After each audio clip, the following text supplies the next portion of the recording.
Welcome to part 2 of Flash Attention. In part 1 of the Flash Attention, we have discussed about GPU architecture, basically how the data flows from hard disk to main memory to GPUs, and what are the various other terminologies we usually use it in GPUs. And also we have discussed about memory hierarchy, which is faster and how much is faster, etc. But if you want a detailed explanation, I highly recommend go through the part first of it, which is called Flash Attention Part 1, Understanding GPUs. And also, I highly recommend to go through the transformer encoder video as well to understand how a self attention works and why the time complexity or the memory complexity of the self attention is order of n square.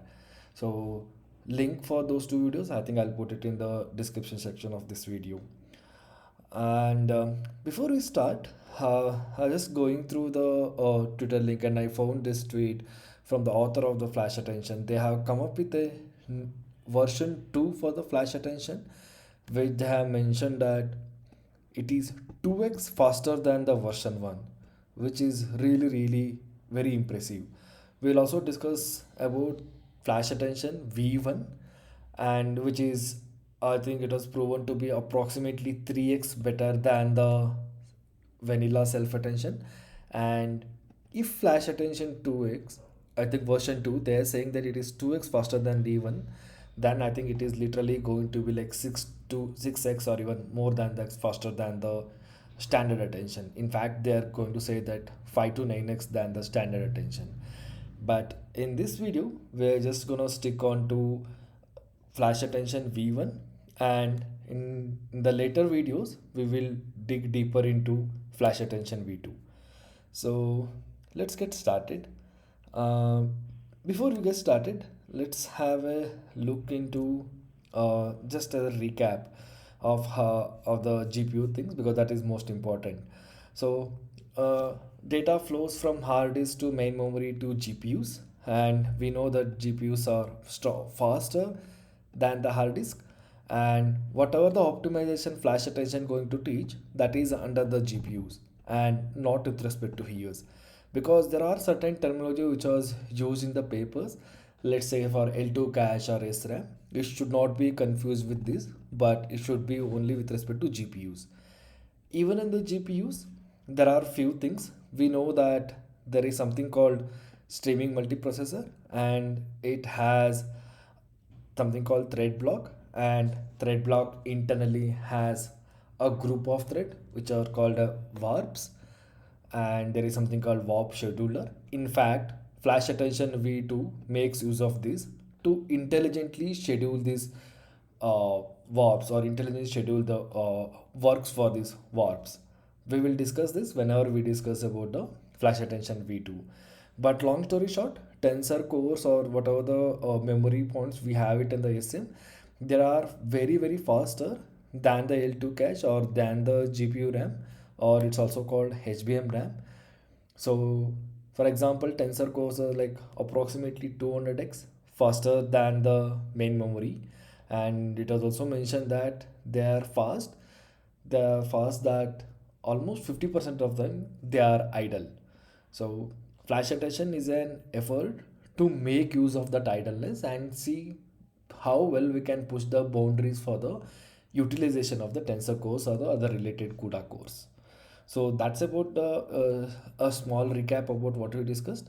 But if you want a detailed explanation, please go to that video which I made last week. All right, let's get deeper into this. Um, so we all know that self attention or vanilla attention takes order of n square in terms of time and in terms of memory. So to reduce this, there are various efforts has been made, and most of the efforts, whatever has been made, were with respect to approximating the actual self attention. So what I mean is, the efforts could able to reduce the floating point operations, but there is a performance degradation when they do it. And Flash Attention is one such thing which will help to get the faster attention scores, or what you call it as attention weights, but without loss of any performance. That's why it is called exact attention and not the approximation attention. Hope you could able to identify the difference between the exact attention and then the approximation attention. And also they call it as IO awareness. We will look into that why the people, I think why flash attention and its correlation with the IO awareness. So let's start the flow. As I was saying, there is something called approximation attention. In fact, there are two kinds of majorly. In fact, two kinds of approximation attention or approximation transformers, you can call it as. One is something called sparse approximation, and there is something called low rank approximation. So I have also given the examples here. Reformer is one kind of transformer which uses something called LSH, using which the time complexity for the attention has reduced to order of n log n, which is significantly lesser than the order of n square, which a typically vanilla attention takes place, or vanilla attention takes to compute the attention weights. On a similar line, there is something called performer, which takes a order of n time complexity, which uses something called fast attention. Basically, whatever the methodology we have seen so far, in the sense from the time 2017 till flash attention, most of the efforts has gone through either sparse approximation or something called row rank approximation. In sparse approximation, instead of calculating the weight for all of the tokens, only the weights or the attention weights will be calculated for subset of the tokens. That's why it is called sparse and not dense. And when it comes to second type of approximation algorithms, it's called low rank approximations. It is something similar to singular value decomposition, which you have studied in undergrad or whichever the mediums. So basically we have a bigger matrix which will be divided into two matrices or multiple matrices having a lesser size. On a similarly, this low rank approximation algorithm also worked. But all these were just an approximation, but none has yielded any exact attention equivalent to the vanilla attention. And going ahead, I think as they rightly mentioned, none of the algorithms did not, talk about even wall clock speed up. What does it mean? Wall clock speed up means it is just the amount of time it takes for the computation. All the algorithms, all the approximation algorithms, they talked about the flop reduction. That means floating point operations reduction. And for example, sparse approximation, instead of calculating the attention weights for all, if we take a subset of it, obviously number of floating operation would reduce. And almost all the folks talked about flop operations, but they forgot or they missed to include the memory access, which is the bottleneck for the slowness in the vanilla attention. And that's what overall this paper talks about and how well we can tackle about that. And ideally, one of the things is whenever there is a flop reduces, like the way which you have it in sparse approximation, not necessarily be there has to be a reduce in memory access. Let me take back to the diagram which you have to say what I mean. For example, in the sparse attention, of course, 100% flops will reduce, but number of memory access, that means number of times we need to call the GPU memory, that doesn't need not necessarily be has to be reduced.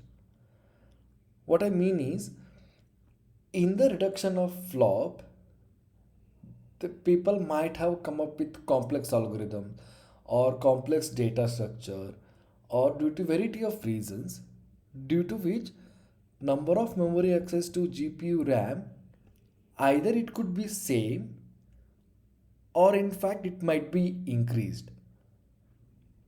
Because of that, the overall time it takes to compute the algorithms more or less remains the same.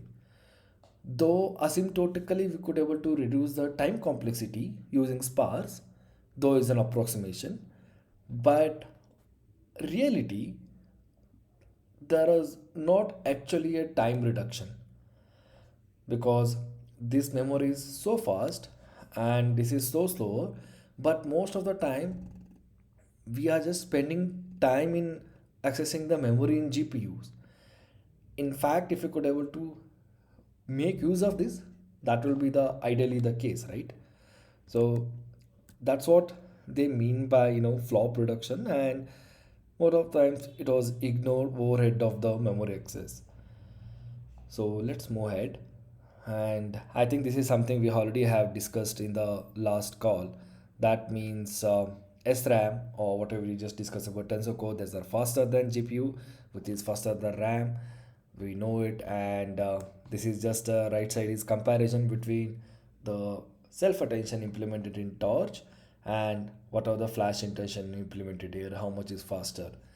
And coming back to this actual algorithm, we will look into the actual algorithm in deeper in the next part of the video, because if you want to understand certain things in the flash attention algorithm, we need to understand how a softmax works, how much of memory access a typically softmax needs, and varieties of other things.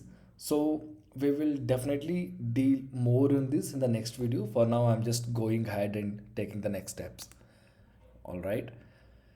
So one of the things flash attention does is it tries not to read or write all the attention weights to the HBM memory or read from the HBM memory. Okay, in self attention we know that we calculate order of n square attention metrics, right, or attention weights. So those are all we will see in the down the line. Those are all write back to the HBM and also read from the HBM or the main memory.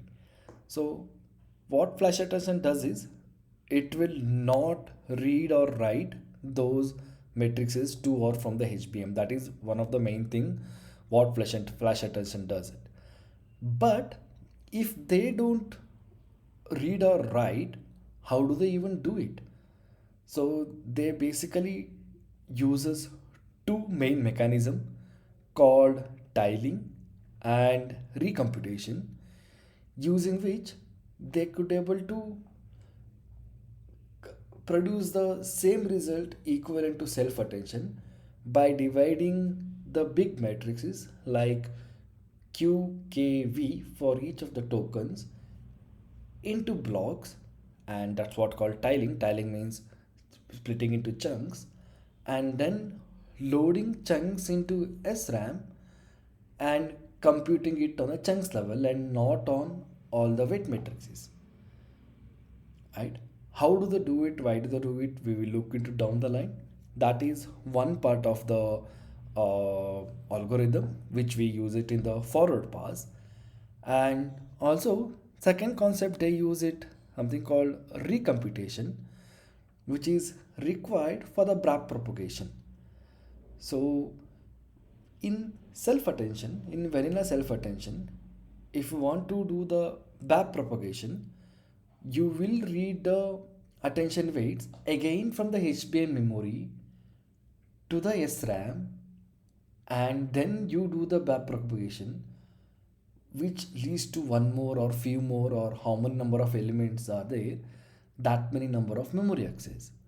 But using the recomputation, because we know that SRAM is much faster than the DRAM or the GPU RAM, and we can do the computation on the SRAM which is much faster than reading the same number of elements from the GPU RAM. So that's what the tiling and recomputation mean by the authors. And by the time when these people are writing, there were no implementation or there were no functionalities from the PyTorch or TensorFlow where they could able to do these kind of things. But now in PyTorch 2.0, I think you can have this functionality coming in their libraries too. So I think somewhere around March or April that was implemented from the PyTorch. So let's take a next step here. Let's see what they are going to say here. Um, I think overall they have repeated multiple times the same thing. That is, though they could able to increase the flop operations, the number of memory access to the main RAM decreased.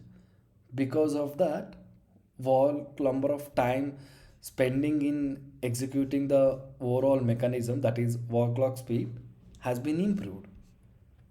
What I mean by is, I'll take this, go to the diagram again and explain here.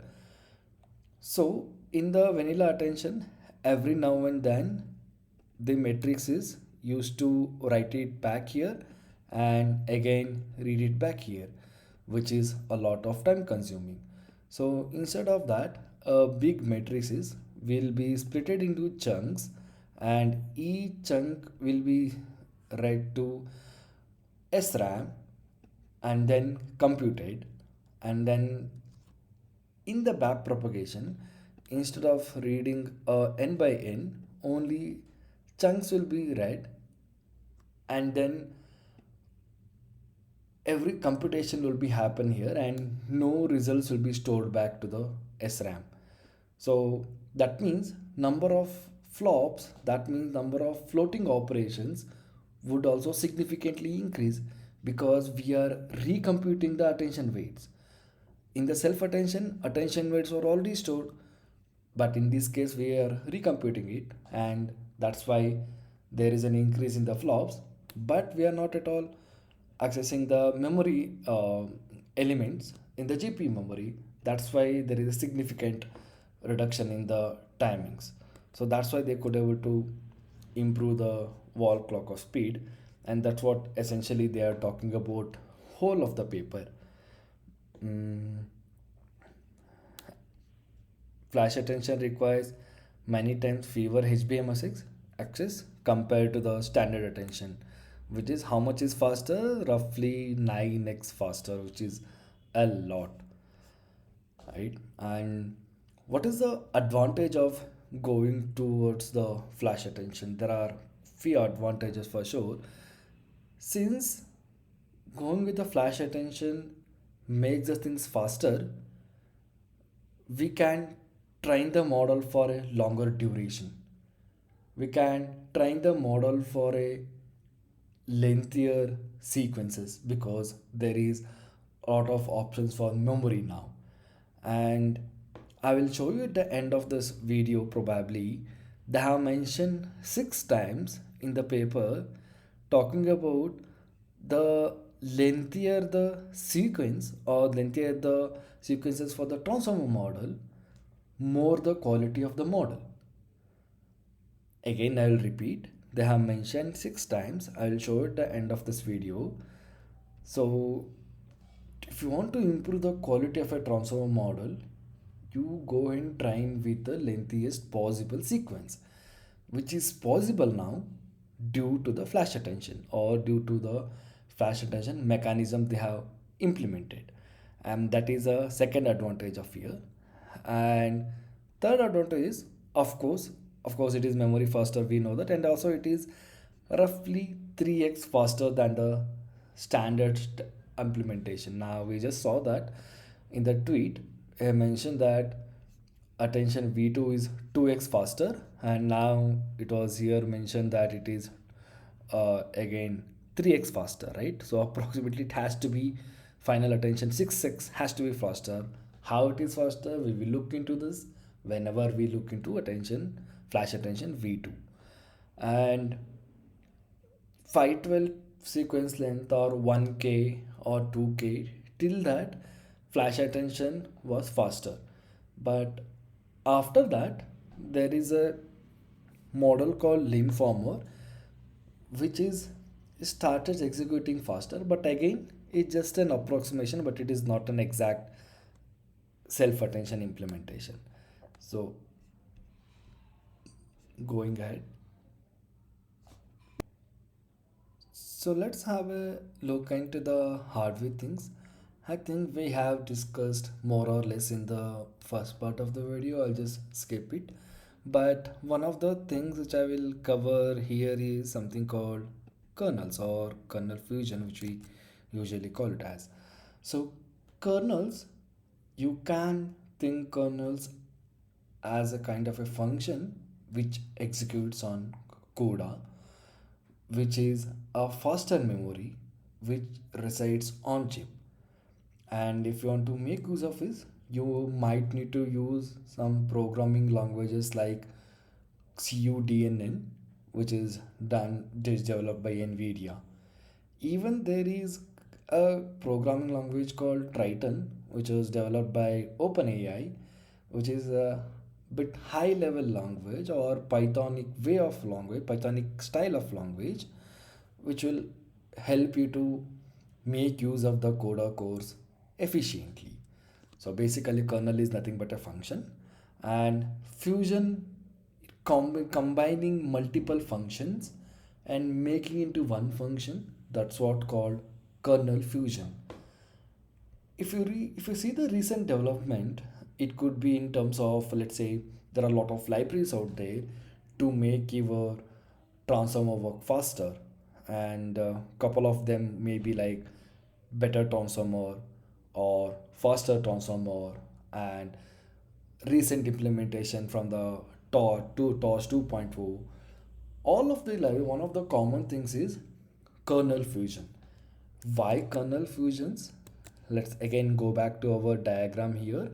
So let's say there is a let's say there are two functions, okay, and if you want to execute it separately, what needs to happen is the data has to go through first function, and then for the first function it will read it from the GPU RAM, and again after that it will write it back, and second function it will take the same data here and do some functionality, and again it will write it back. There are a lot of memory access happen because of multiple kernels.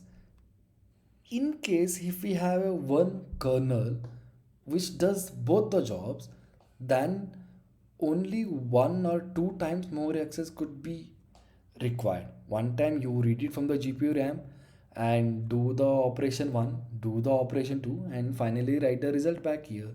So it will help in significant improvement of the time. Why? Because we know that memory access is the bottleneck for the transformer model. So that's what I mean by kernel fusion, and that is one of the also reason why flash attention works faster, or generally usage of flash attention or any kind of faster transformer or these things are generally faster because of kernel fusion. And let's look into the next steps what they have done, and they just explained how a standard attention implementation works. Basically, we have something called q vector or and k vector or q matrix and k matrix. We will multiply it and results in a n cross n. What does that mean? Each of the token has n number of tokens or n number of values. That is because of attention weight. Each token knows how much of attention it needs to give for the rest of the tokens. That's why it is order of n square or n into n. And then they, depending on the masking, if there is a mask then applied on top of it. In this case they have just ignored the masking, and after the masking, because we don't want to apply softmax for the mask tokens as well, right? That's why they will apply the softmax here, and then we have something called value vectors, because depending on the attention weights we will get the softmax scores, and we need to accordingly take the values of the tokens and then sum it up, right? In this case, if you look at how it works generally in the GPUs is, in you q into k, you have the s and write s back to sbm, and again read s from the hbm, and then compute p, and again write p back to hbm, and load pv from the hbm, compute it and write the O to HBM. So HBM or GPU memory all are same. Just like they have how we're talking about the kernel fusion, there are a lot of access to the GPU memory, and that's what makes whole of the attention one of the things slower, right? And now let's see how they could able to come up with a better algorithm using which they could able to write fewer or very fewer write or read from the HBM or the main memory. So they used two concepts like I was telling earlier, tiling and recomputation. Tiling, they split QKV into chunks of or blocks, and that's what called tiling. And instead of reading the attention or instead of reading the outputs from the GP memory, they calculate it. That's what called recomputation. And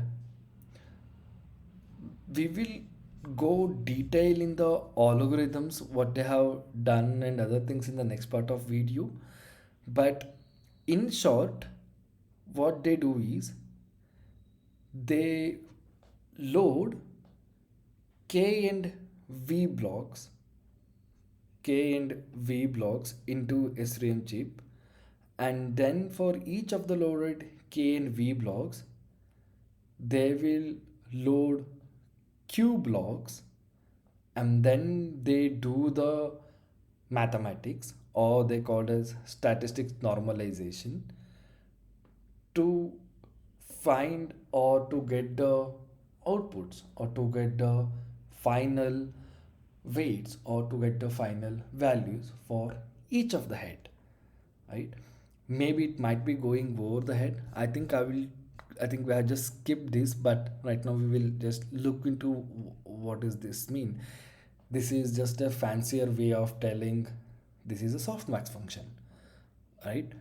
And if you see a softmax function here, uh, they have subtracted maximum value from the input array, and then they will take the exponential of these elements and then divided by sum it all. So long story short, instead of going with the standard softmax, they just subtract the maximum value from the input vector and do the softmax. So let's have a look into the some of the functions. Why do they even do it that way? Um, let's take the input. I just taken some input array here, and so here I'm just doing the typical softmax. I think we all know what is a softmax. Let's have a look into the softmax formula. Uh, so this is what the softmax formula is, and for each of the element e raised to that element and sum of those elements at the denominator, and that's all we have it. That's what I have also done it.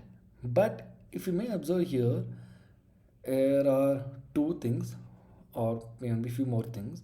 It gives us something called INF. That means it is infinite because it's exponential.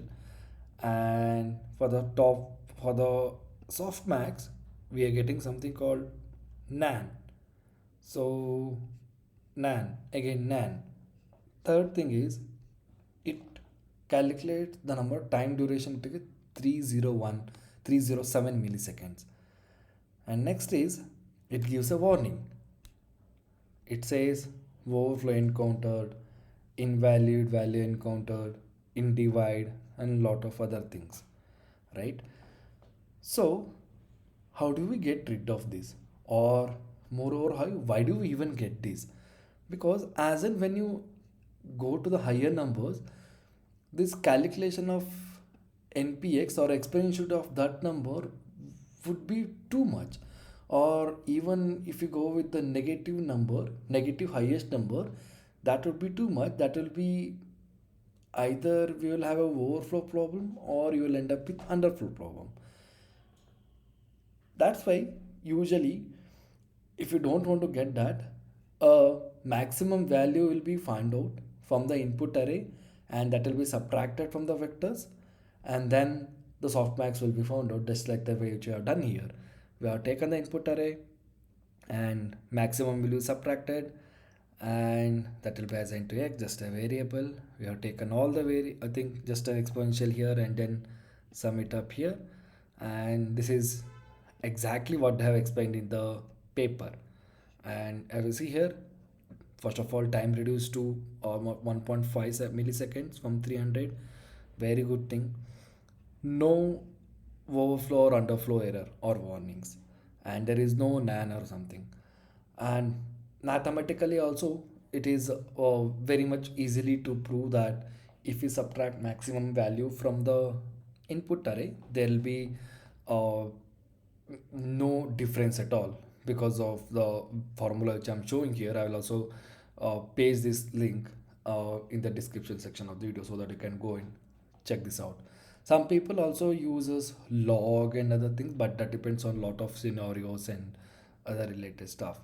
So that is with respect to here, and in fact this is the basic building blocks for the rest of the things. And here also I think they have mentioned mainly how do you calculate the softmax by splitting a lengthy vector into chunks, because we know that if we want to calculate the softmax we need to access the all the elements, right? If we have access to few elements, how do you calculate it? Because that's what required for the flash attention. They have just explained it, but as I mentioned, we will go deeper into this and other related algorithms in the next section, next part of the video. So, and going to the next step, there are theorems and proposition to prove that why their algorithms works, why the it is an exact implementation, and what does it, the algorithm that they have mentioned is uh, what is the time complexity and etc etc. If interested, I think you can also go through it. And there is something called block sparse attention. We just discussed flash attention, right? I was just talking about sparse attention. Basically, instead of giving the weights or talking the weights about all the tokens, just take a subset of the tokens and calculating the weight. That's called sparse. And block, and all the things we have just discussed, and applying the flash attention to block sparse attention will be much faster because of the obvious reasons. And they have gone a bit deeper into it, saying that why flash attention on block sparse work better and other related things. But on the other side of it, if you look at the training speed either for a BERT or a GPT, all have been improved significantly. For example, GPT-2, and it also I think I have read somewhere is GPT-3. I think GPT-3 for flash attention V2, but they have almost 3x improvement over Hugging Face, which is humongous, right? And also BERT, they have improved by 15%, which is not that much significant, but it is really good. And again I was saying flash endance, I think transformers to longer sequence yielding higher quality. They are multiple 6 times. And there are benchmarking attention, they have, I think benchmarking they have done. And what else, there is a set of problems called long range arena, which is basically a kind of a data set where only long sequences will be your input, and there will be some tasks using which you need to address these problems.